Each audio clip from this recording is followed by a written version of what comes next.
So this one started pretty simply. I began with acrylics, just trying to establish some structure and movement with the horse before worrying too much about details.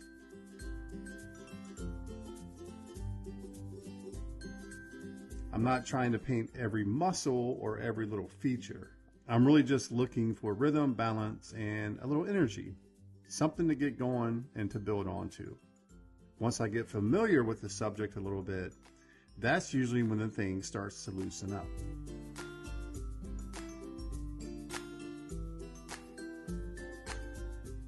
I can push the brushwork more, simplify the shapes, lose edges, and start reacting to the painting instead of controlling every single mark.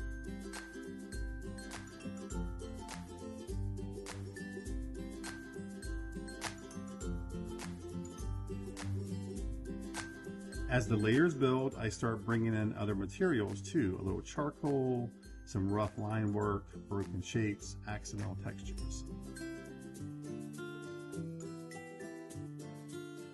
That's where mixed media really gets interesting to me.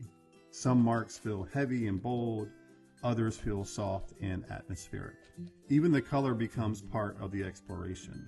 The warm browns and tans against those cooler grays and greens create a little tension and variety without needing a ton of detail.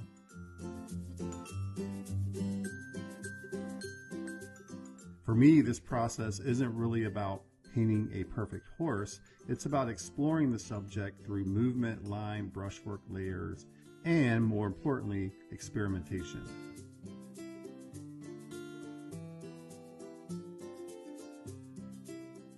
The structure is still there underneath everything, but once that foundation is in place, I can relax a little and just let the painting breathe.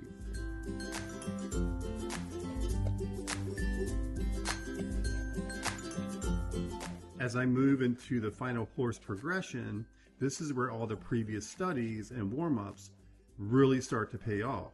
I can loosen up more and let things happen a little more naturally because that familiarity with the subject starts to pay dividends. Progressions are a great way to not only loosen up, but also to connect more deeply to your subject. You start seeing the shapes differently, understanding the movement, the structure, the little details, and even how your materials respond along the way. If you've never experimented much, this is the perfect time to just throw the kitchen sink at it.